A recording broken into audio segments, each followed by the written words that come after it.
जय हिंद बच्चों। हमारे YouTube चैनल में आप सभी का एक बार फिर से बहुत बहुत स्वागत है। बच्चों, आज की इस वीडियो में हम पढ़ने वाले हैं कक्षा 10 का गणित का प्रथम अध्याय, जिसका नाम है वास्तविक संख्याएं। तो बच्चों, कोई भी विषय, कोई भी अध्याय पढ़ने से पहले आपको उसकी प्रमुख बातें पता होनी चाहिए कि जो शब्द उसमें इस्तेमाल होने वाले हैं उनका अर्थ क्या है, ताकि आप सवालों को जब हल करें तब आपको कोई भी कन्फ्यूजन ना रहे। तो यहाँ पर सबसे पहले चैप्टर का नाम जो है वास्तविक संख्याएं। तो यहाँ पर आपको बताना है कि वास्तविक संख्याएं क्या हैं। यदि आपको वास्तविक संख्याओं की परिभाषा आती है तो आप हमें कमेंट करके बता सकते हैं। साथ ही साथ मैं आपको बता रही हूँ कि क्या है वास्तविक संख्याएं। वास्तविक संख्याएं यानी कि रियल नंबर्स। रियल नंबर्स वे संख्याएं जिनको आप संख्या रेखा पर प्रदर्शित कर सकते हैं। सीधी सीधी बातों में अगर कहा जाए कि वास्तविक संख्याएं क्या हैं, तो वे संख्याएं जिनमें परिमेय संख्याएं, अपरिमेय संख्याएं और भिन्नात्मक संख्याएं सम्मिलित होती हैं, वे वास्तविक संख्याएं कहलाती हैं। यानी कि रियल नंबर्स अगर बात करें तो आप कहेंगे 5, 6, 10, 12 ये सभी परिमेय संख्याएं। भिन्नात्मक संख्याएं जैसे कि 3/4, 1/2 ये भिन्नात्मक संख्याएं। अपरिमेय संख्याएं जो करनी के अंदर होती हैं, जिनका पूर्ण रूप से वर्गमूल नहीं निकलता, जैसे कि करनी 2, करनी 3। तो जिसमें परिमेय संख्याएं, भिन्नात्मक संख्याएं और अपरिमेय संख्याएं यानी कि सभी संख्याएं सम्मिलित होती हैं, वे कहलाती हैं वास्तविक संख्याएं। इसके बाद यहाँ पर आज इस वीडियो में हम पढ़ेंगे, इस अध्याय के अंतर्गत हम पढ़ेंगे यूक्लिड विभाजन एल्गोरिथम, यानी कि जिसे कहा जाता है कलन विधि। ये जो है अंकगणित की आधारभूत प्रमेय है और बहुत ही महत्वपूर्ण और बहुत ही सरल विधि है। इसे आप एक बार करेंगे और आपको बहुत ही अच्छी लगने लगेगी। यह इस विधि का जो प्रयोग है, इसका प्रयोग किया जाता है महत्तम समापवर्तक निकालने में। महत्तम समापवर्तक यानी कि HCF। तो महत्तम समापवर्तक क्या होता है मित्रों? बच्चों, ये आपके लिए पता होगा क्योंकि हम इसके पहले की कक्षा उनमें पढ़ चुके हैं। फिर भी यदि आपको नहीं पता तो मैं बता दूं कि ऐसी बड़ी से बड़ी संख्या जो दी गई संख्याओं को विभाजित कर देती है, उन संख्याओं का महत्तम समापवर्तक कहलाती है। फिर से सुनिए, ऐसी बड़ी से बड़ी संख्या जो दी गई संख्याओं को विभाजित कर देती है, उन संख्याओं का महत्तम समापवर्तक कहलाती है। इसके बाद इस अध्याय में है दूसरी ओर गणित की आधारभूत प्रमेय का संबंध धनात्मक पूर्णांकों के गुणन से है। आप पहले से भी जानते हैं कि प्रत्येक भाज्य संख्या को एक अद्वितीय रूप से अभाज्य संख्याओं के गुणनफल के रूप में व्यक्त किया जाता है। देखिए, कोई भी भाज्य संख्या है तो उसको अभाज्य संख्याओं के गुणनफल के रूप में व्यक्त किया जा सकता है, ये आप जानते हैं। देखिए, फॉर एग्जाम्पल हम आपको बता दें कि यहाँ पर 10 भाज्य संख्या है, तो इसको हम अभाज्य संख्याओं के गुणनफल के रूप में लिखें तो इसको हम लिख सकते हैं 2 × 5। ठीक है, 10 भाज्य संख्या है और इसको अभाज्य संख्याओं के गुणनफल के रूप में लिखें तो ये हो जाएगा 2 × 5। तो ये हो गई क्या? अभाज्य संख्याएं। अब देखिए, फिर से मैं परिभाषा बता दूं। भाज्य संख्याएं वे संख्याएं होती हैं जो स्वयं के अतिरिक्त भाज्य संख्याएं वे जो स्वयं के अतिरिक्त किसी अन्य संख्या से विभाजित हो जाती हैं, वे भाज्य संख्याएं कहलाती हैं। और अभाज्य संख्याएं जो एक और स्वयं को छोड़कर अन्य किसी भी संख्या से विभाजित नहीं होती, वे अभाज्य संख्याएं कहलाती हैं। भाज्य संख्याओं में अगर हम बात करें तो 4, 6, 8, 10।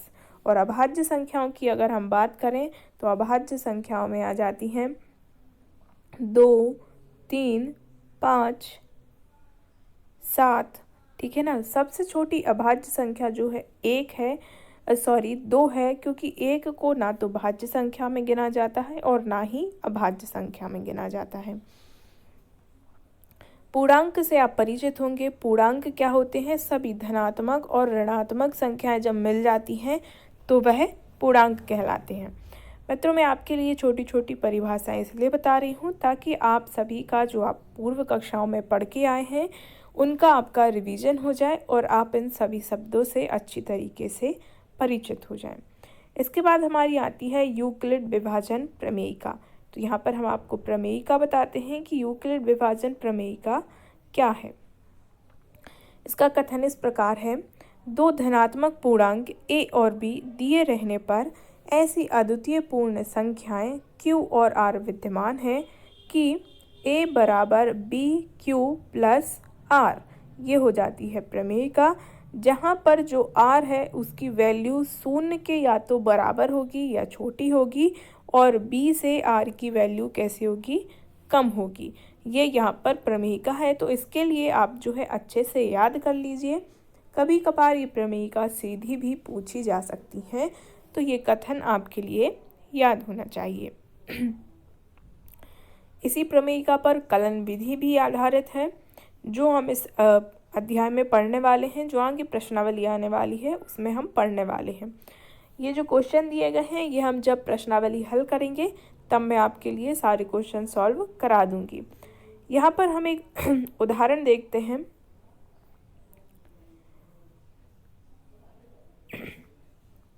यह देखिए उदाहरण, यहाँ बताया गया है कि दर्शाइए कि प्रत्येक धनात्मक समपूर्णांक 2q के रूप में होता है तथा प्रत्येक धनात्मक विषम पूर्णांक 2q प्लस 1 के रूप में होता है, जहाँ q कोई पूर्णांक है। तो यहाँ पर सॉल्यूशन इस प्रकार है कि मान लीजिए क्या है, a कोई धनात्मक पूर्णांक है और यहाँ पर b की वैल्यू जो है 2 यहाँ पर मान ली गई है।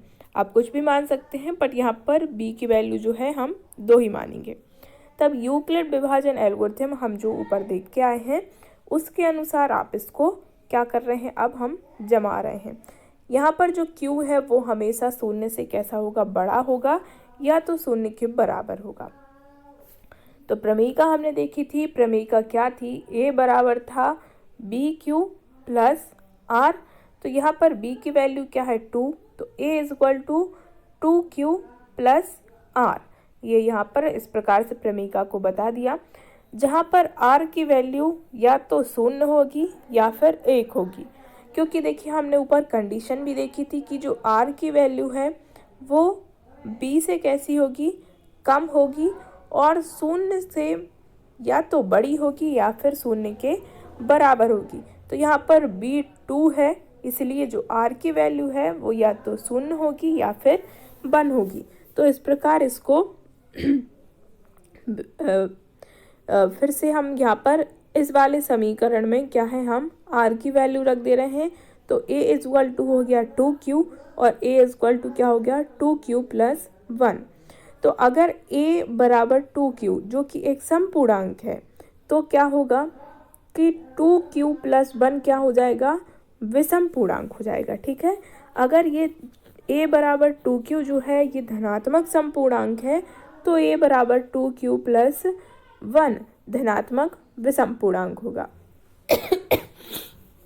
देखिए फ्रेंड्स किस प्रकार होगा, जैसे दो सम संख्या है, अगर इसमें हम 1 प्लस करें तो क्या मिलता है, 3 मिल जाता है।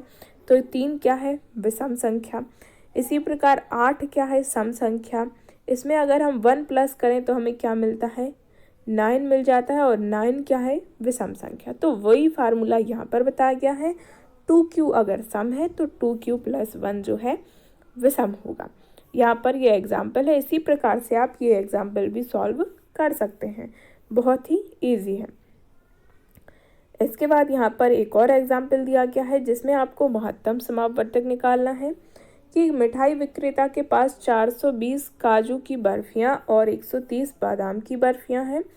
वह इनको ऐसी ढेरी बनाना चाहता है कि प्रत्येक ढेरी में बर्फियों की संख्या समान रहे तथा ये ढेरियाँ बर्फी की परत में न्यूनतम स्थान घेरें। इस काम के लिए प्रत्येक ढेरी में कितनी बर्फियाँ रखी जानी चाहिए। तो यहाँ पर सीधी सीधी अगर बात कहें तो यहाँ पर जो है हमें HCF यहाँ पर निकालना है।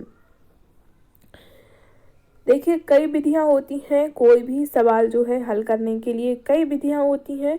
यहाँ पर हम इस अध्याय में यूक्लिड विभाजन विधि पढ़ रहे हैं, इसलिए हम इस सवाल को यूक्लिड विभाजन विधि के सहायता से ही हल करेंगे।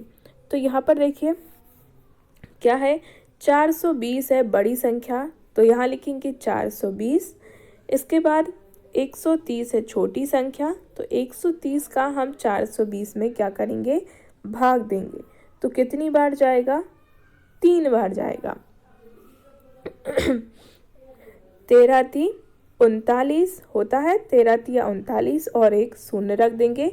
यहाँ पर माइनस करेंगे तो ये कितना बचा, 30 बचा। ठीक है, यही चीज़ यहाँ पर लिखी गई है। देखिए 420 बराबर 130 क्या हो गया, भाजक भाज्य 420 गुणित 3 यानी कि ये भागफल और धन शेषफल, ये यहाँ पर लिखा गया है। तो यही है यूक्लिड विभाजन विधि, इसको इसी प्रकार लिखते हैं। ठीक है, अब इसी को हम आगे बढ़ाएंगे।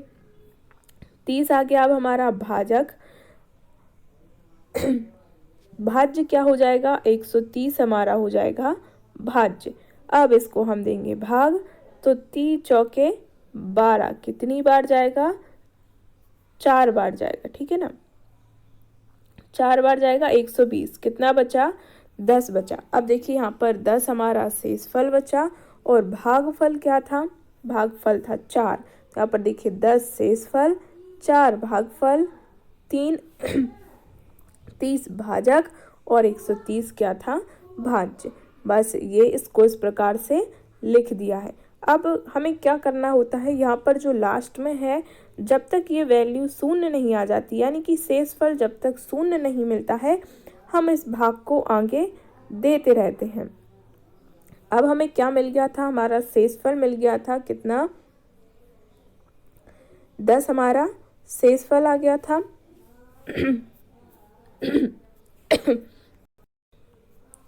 10 हमारा शेषफल आ गया था। तो ये हमारा क्या हो जाएगा, ये हमारा भाजक हो जाएगा।